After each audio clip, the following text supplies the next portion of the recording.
आए चाचा होलिया मबरी माल उल के व्यवस्था कैलो। हाँ बेटा करबे के लिए अबरी जंग छोड़ा लेबे। अच्छा लखनिया खा ला आई चाचा तोर मलबा बुरखा पहन ले को कनेर तोरा मौसी के। अरे आओ चाचा।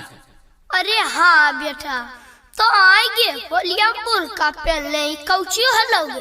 अरे छोड़ा तोरा पता हो रे होलिया में बुरकावा यही से पहनो ही कि कोई हमरा मुँह में रंगा नहीं लगते बुझले।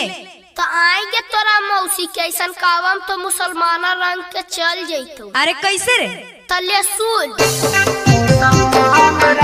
माँ प्रतिमा रिकॉर्डिंग स्टूडियो शेखपुरा।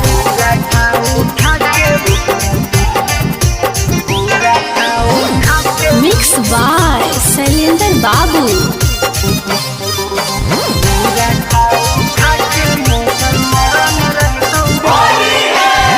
लाला जी लहंगा रंग दो चौधरी जी चूमा मांगता लाला जी लहंगा रंग दो चौधरी जी चूमा मांगता होलिया में चोलिया पासा बाने फड़ते रे हे रे होलिया में चोलिया पासा बाने फड़ते रे।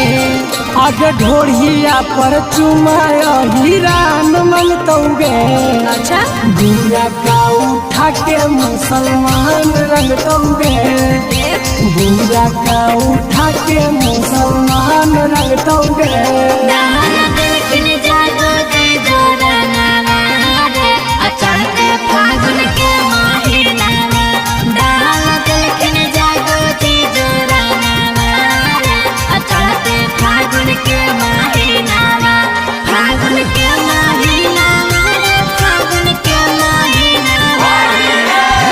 दहलल कुशवाहा जी के बड़ी पर परा है रे।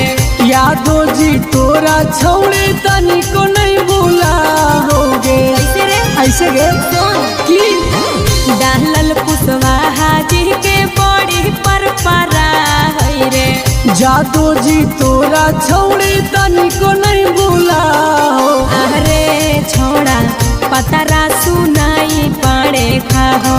अरे छोड़ा होलिया में पूछो न सुझा हो। आगे ढोढ़िया पर चुमाया हीरान मांगता गे।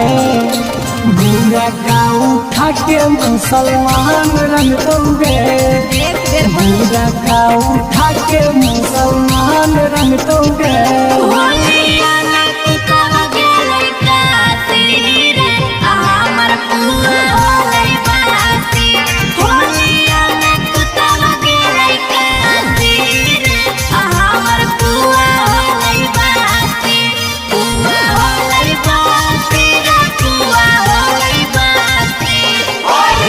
होलिया में बाधा न भूये में रंग डालै रे।